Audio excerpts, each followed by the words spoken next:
안녕하세요. 이번 시간에는 퀘이사 컴포넌트를 활용하여 웹 레이아웃을 구성해 보도록 하겠습니다. 그러면 우선 퀘이사 공식 홈페이지로 들어가 보도록 할게요. 구글에서 퀘이사라고 검색을 해주시면 퀘이사 프레임워크라는 공식 문서가 있는 걸 확인할 수 있고요. 클릭을 해서 들어가 주세요. 그리고 상단 메뉴에서 닥스라는 메뉴를 클릭해 주시겠어요? 그러면 좌측에 이렇게 레이아웃과 관련된 메뉴를 확인할 수 있고요. 클릭을 하고 레이아웃 빌더로 들어가 보도록 하겠습니다. 그리고 여기서 엑스포트 레이아웃 버튼을 클릭해 주시겠어요? 그러면 이렇게 회의사에서 제공하는 레이아웃과 관련된 컴포넌트가 있는 걸 확인할 수 있고요. 덱회의사 강의를 보신 분들은 이러한 레이아웃이 낯설지 않을 거예요. 하지만 안 보신 분들은 조금 낯설 수 있을 겁니다. 이번 강의에서 다루어야 할 내용이 정말 많기 때문에 회의사에 대해서는 자세히는 설명하지 않을게요. 하지만 제가 수업을 하면서 조금 설명을 드릴 테니 더 알고 싶으신 분들은 빠르게 스터디를 하고 다시 오셔도 좋습니다. 그러면 우선 이 아이를 이렇게 그대로 복사를 하시고요. VS 코드 툴로 가보도록 하겠습니다. 네, 그러면 VS 코드에서 저희 프로젝트를 열어주시고요. src 하위에 레이아웃에서 디폴트 레이아웃에 이렇게 드래그를 해서 다 지워주시고 붙여넣기를 할게요. 그리고 어떠한 UI가 나오는지 한번 살펴볼까요? 터미널에서 npm run dev를 하면 되겠죠?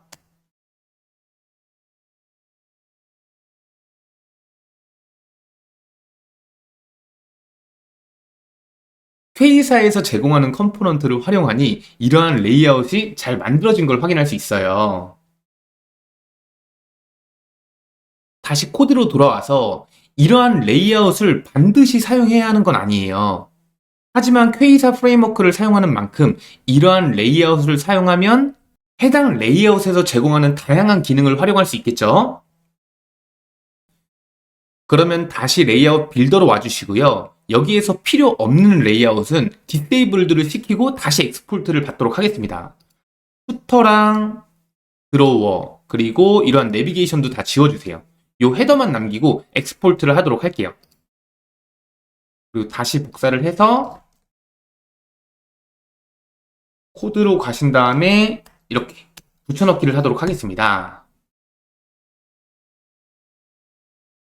네, 그러면 이렇게 잘 수정이 되는 걸 확인할 수 있습니다. 이번엔 우리가 헤더 부분을 우리가 원하는 컴포넌트와 스타일에 맞게 수정을 해볼 거예요. 해당 UI는 제가 프로토타입으로 간단히 만들어 본 애플리케이션이고요. 헤더를 어떻게 구성할 거냐면 백그라운드는 흰색으로 하고 라인은 이렇게 보더를 넣도록 하겠습니다. 그리고 좌측에는 타이틀, 우측에는 메뉴와 로그인 했을 때는 아바타, 그리고 로그아웃 했을 때는 로그인 회원가입 버튼을 놓도록 할게요. 그러면 바로 실습해 보도록 하겠습니다.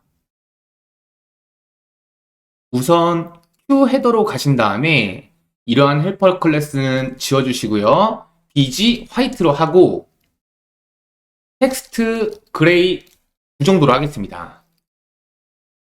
네, 그러면 이렇게 스타일이 잘 변한 걸 확인할 수 있고요. 그리고 해당 섀도우를 표현해주는 스타일을 지워주시고 여기에다가 보더를 넣을 수 있도록 이렇게 표현을 해줄게요. 그리고 타이틀은 짐 코딩 클럽이라고 하겠습니다. 그리고 이 이미지는 로고를 넣도록 할 건데요. 프로젝트 루트의 퍼블릭 디렉터리에 저는 이렇게 짐 코딩 로고를 넣도록 할게요. 그리고 얘는 로고.png로 할게요. 이미지는 아무거나 사용하셔도 돼요. 그리고 여기에서 로고.png를 보여주도록 하겠습니다. 네, 그러면 로고까지 잘 나오는 걸 확인할 수 있고요. 그리고 우리가 공식 문서를 한 번 더 살펴볼까요? 툴바 컴포넌트를 조금 살펴볼 건데요. 만약에 툴바, 아바타 이러한 키워드를 알고 계시면 닥스에 가셔서 컴포넌트를 열은 다음에 툴바, 이렇게 찾으셔도 돼요. 근데 만약에 용어를 모르시는 분들도 계시잖아요. 그럴 때는 컴포넌트 메뉴로 들어가시면 아바타가 대략 어떤 거구나 이렇게 미리 보기 이미지로 표현해주고 있어요. 그렇기 때문에 이러한 메뉴도 잘 참고하시면 될 것 같습니다. 저는 일단 툴바로 들어가 보도록 할게요. 툴바로 가시면 메뉴에서 쓸만한 예가 있는 걸 확인할 수 있어요. 여기 보시면 이런 예가 있겠네요.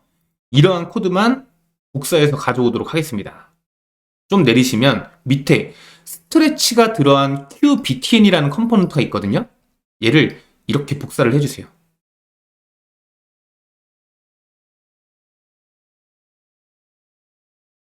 그리고 타이틀 컴포넌트 밑에다가 이렇게 붙여넣기 하도록 하겠습니다. 그러면 버튼이 이렇게 잘 나오는 걸 확인할 수 있고요. 이러한 버튼은 한 2개 정도만 추가해 보도록 할게요. 얘를 복사를 해서 이렇게 붙여넣기 하도록 하겠습니다. 그리고 하나는 홈.뷰 컴포넌트로 이동을 하는 버튼, 그리고 하나는 수강하기 버튼, 그리고 온라인 강의, 그리고 유튜브 이러한 버튼을 놓도록 하겠습니다. 그리고 링크도 설정해 주도록 할게요. 여기에서는 뷰 라우터를 통해서 이동할 때는 to라는 프랍스에다가 값을 넣어주시면 되고요. 그리고 외부 링크로 이동하고 싶을 때는 href 속성에 넣어주시면 됩니다. https 우선 링크가 없기 때문에 google.com으로 할게요. 그러면 잘 되는지 한번 볼게요. 클릭을 하면 네, 구글로 잘 이동하는 걸 확인할 수 있는데요. 외부 링크로 보낼 때는 새 창을 띄어서 보내면 좋겠죠? 그러면 타겟 블랭크도 추가하도록 할게요. 그리고 마찬가지로 얘를 이렇게 복사해 주시고요. 붙여넣기 한 번 더 붙여넣기 하도록 할게요. 그리고 여기는 edu.gymcoding.co로 하겠습니다. 여기는 유튜브.com 슬러시하고 마찬가지로 짐코딩을 넣을게요. 네, 그러면 외부 링크로 이렇게 잘 이동이 되는 걸 확인할 수 있습니다. 뷰 라우터를 통한 이동도 네, 이렇게 잘 되죠. 여기에도 링크를 한번 넣어볼게요. QBTN으로 감싸주시고요. 얘를 그대로 넣을게요. 그리고 그림자를 제거하기 위해서 플랫 속성을 넣어주시고 버튼을 조금 더 얇게 디자인하기 위해서 덴스 속성을 이렇게 넣도록 할게요. 그러면 버튼에 의해서 이러한 컴포넌트가 이렇게 한쪽으로 쏠렸어요. 그럴 때는 이 사이에 Q 스페이스 이러한 컴포넌트를 넣어주셔도 되고요. 또는 따라하지 말고 보기만 하셔도 될 것 같아요. 이렇게 깁으로 감싸신 다음에 얘를 하나로 묶고 툴바가 플렉스 컨테이너 역할을 하기 때문에 플렉스로 justify between 이렇게 넣어도 되겠죠? 하지만 저는 그냥 얘는 이렇게 지우고 Q 스페이스를 넣도록 하겠습니다. 이번에는 로그인 회원가입 버튼을 넣도록 할게요. 밑에다가 QBTN 해주시고요. 라벨로는 로그인 회원 가입 해서 이러한 버튼을 만들어 주세요. 그리고 만약에 더 속성을 알고 싶으신 분들은 여기에서 버튼 컴포넌트를 찾아갈 수 있겠죠? 이렇게 그러면 다양한 예제가 있는 걸 확인할 수 있습니다. 그러면 계속해서 진행해 볼게요. 그림자를 제거하기 위한 속성을 추가하고요. 그리고 둥글게 표현하기 위한 속성도 추가하도록 하겠습니다. 컬러는 프라이머리 컬러로 할게요. 그리고 얘가 지금 다크로 돼 있어서 안 보이는데 이 다크를 지우고 클래스로 조금 스타일을 변경할게요. 회의사, 마진 상하, MD 정도 주고요. 그리고 회의사, 마진 라이트, MD 정도 주도록 하겠습니다. 네, 그러면 이렇게 간격이 잘 설정된 걸 확인할 수 있습니다. 네, 그리고 위로 올리셔서 우리가 아까 버튼을 넣고 링크를 안 넣었죠? 링크는 루트로 이동시키도록 하겠습니다. 네, 그러면 이동이 잘 되는 걸 확인할 수 있습니다. 이번에는 index.view로 한번 이동을 해볼게요. 페이지 하위에 index.view 컴포넌트로 가주시고요. 페이아에서 레이아웃 관련된 컴포넌트 중에 페이지 단위를 나타내는 컴포넌트가 있는데요. QPage라는 컴포넌트입니다. 참고로 말씀드리면 이렇게 레이아웃과 관련된 컴포넌트를 사용하기 위해서는 반드시 상위 컴포넌트에 QLayout이 정의되어 있어야 돼요. 그럼 얘를 div로 한번 바꿔볼까요? 새로 고침을 하게 되면 개발자 도구를 열어볼게요. 네, 이렇게 에러가 나면서 화면이 잘 안 나오는 걸 확인할 수 있어요. 그렇기 때문에 q 레이아웃과 함께 이렇게 사용을 해야 됩니다. 그리고 다시 index.view로 가신 다음에 일단 얘를 한번 100개 정도 출력을 해볼게요. 제가 하나를 보여드리고 싶어서 섹션 태그를 이렇게 선언을 해주시고요. 클래스로는 회의사 거터 상하를 넣겠다. SM만큼. 회의사 마진 탑 LG만큼 주도록 하겠습니다. 그리고 Q카드를 이용해서 조금 UI를 만들어 보도록 할게요. 그리고 Q카드 섹션에 게시글 이렇게 일단 넣도록 하겠습니다. 네, 그러면 이렇게 잘 나오는 걸 확인할 수 있고요. Q페이지에다가 패딩 속성을 추가해 주세요. 네, 그러면 여백이 잘 생길 걸 확인할 수 있습니다.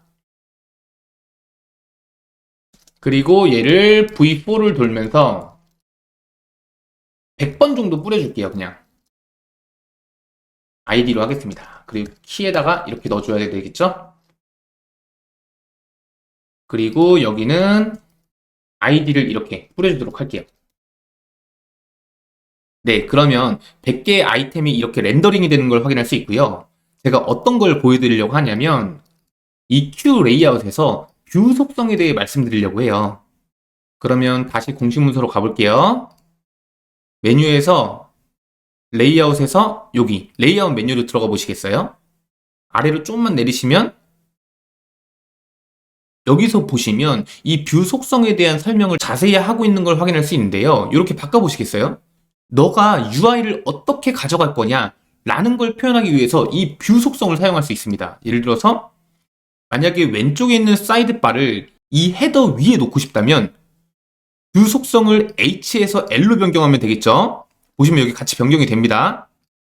변경되는 거 보이시죠? 이렇게 복사해서 가져오시면 돼요. 그리고 여기에서 중요한 거 한 가지 더.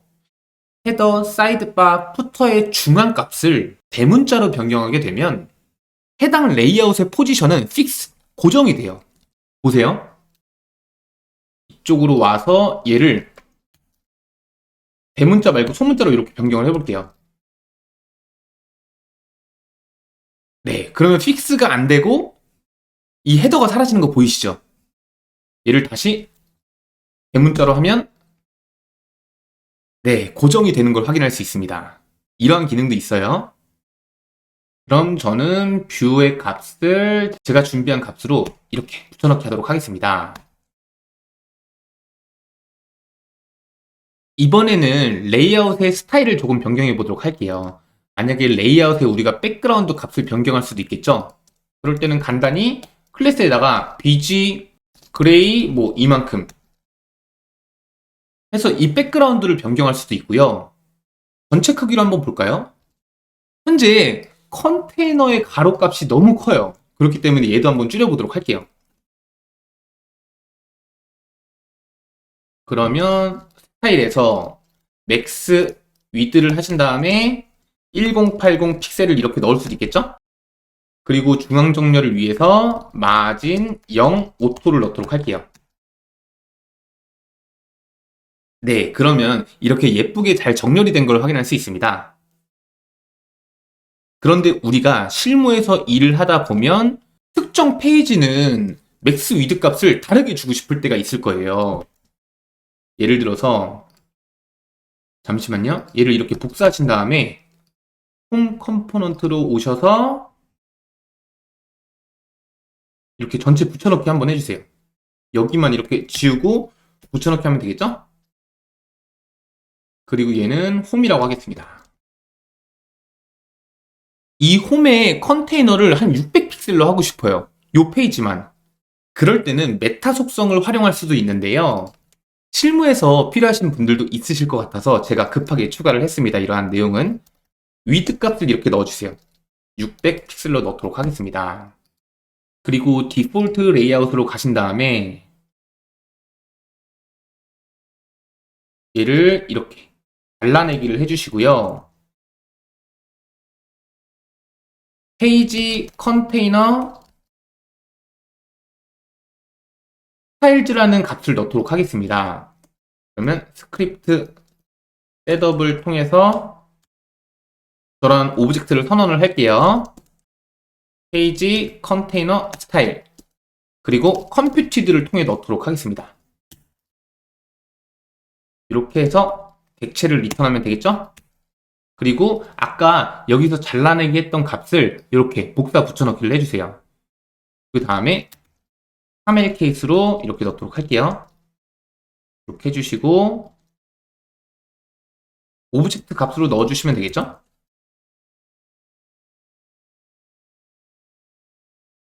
메타 속성은 라우트 정보이기 때문에 라우트 객체에서 가져올 수 있겠죠? 그러면 뷰 라우터에서 좀 천천히 타이핑 할게요. use 라우터 함수를 가져오도록 하겠습니다. 그리고 라우트 객체를 이렇게 가져와 주세요.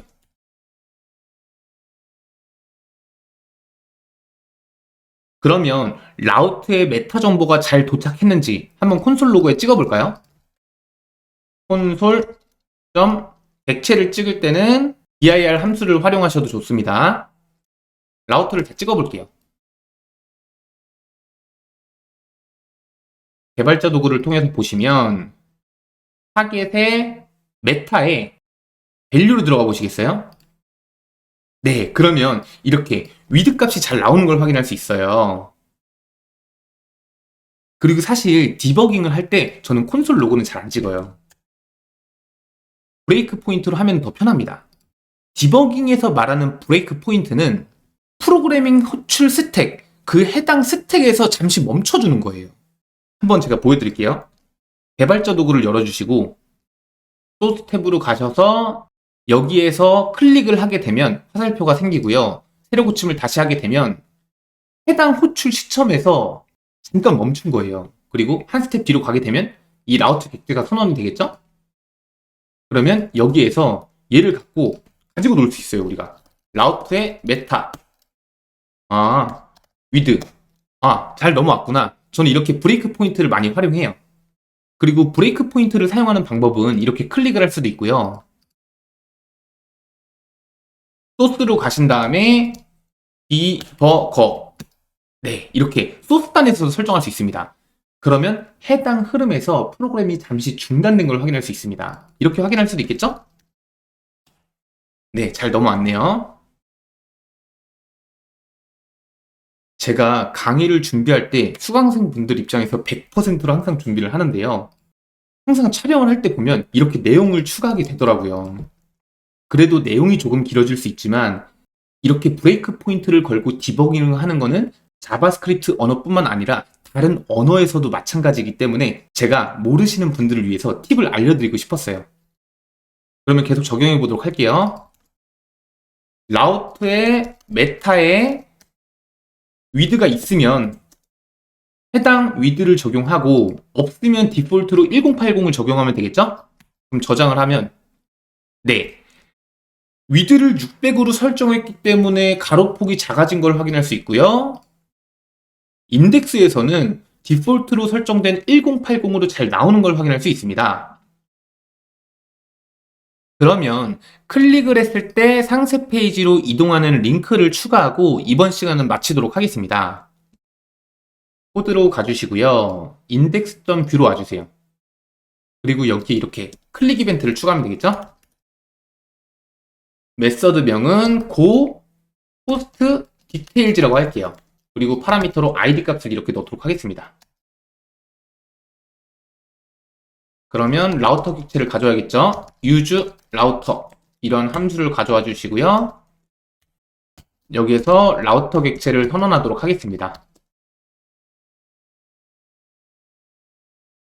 그리고 go post details라는 함수를 만들면 되겠죠? 파라미터로 id 값을 받았고요. 라우터에 푸시를 이동해서 이동하도록 할게요.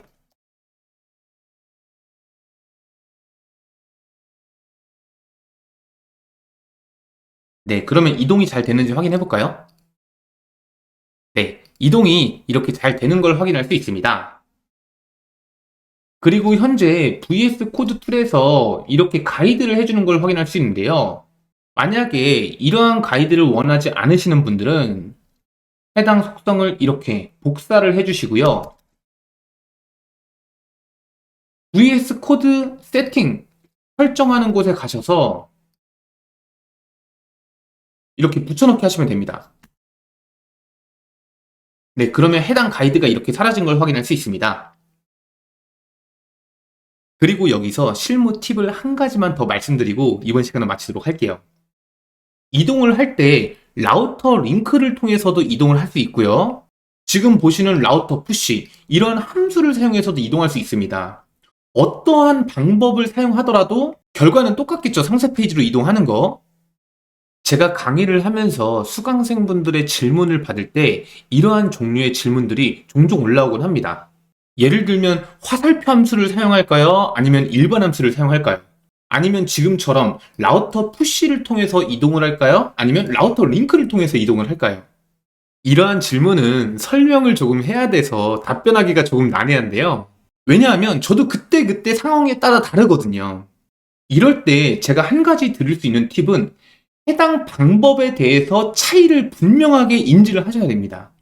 인지를 하고 그 차이로 인해서 일어날 수 있는 결과가 어떤 것들이 있을까 이렇게 상상해 보시면 좋아요. 예를 들어서 제가 라우터 링크를 통해서 이동을 해볼게요. 얘는 복사하고 주석을 치겠습니다. 얘도 사용 안 하니까 이렇게 일단 주석을 할게요. 그리고 여기에 라우터 링크를 추가하도록 할게요.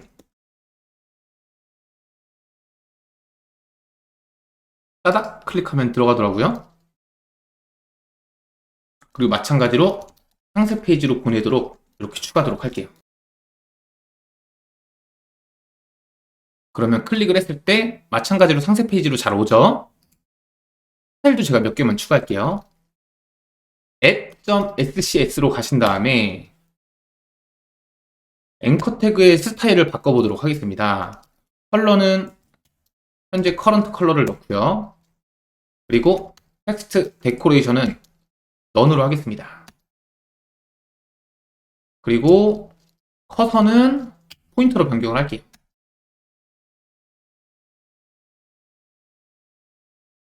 네, 그럼 계속해서 설명을 할게요. 우리가 이벤트를 사용해서 페이지를 이동할 때는 이러한 컴포넌트나 아니면 돔 엘리먼트에 add 이벤트 리스너가 리스닝이 되겠죠. 그리고 라우터 링크로 이동을 할 때는 앵커 태그가 렌더링이 될 거예요. 보세요.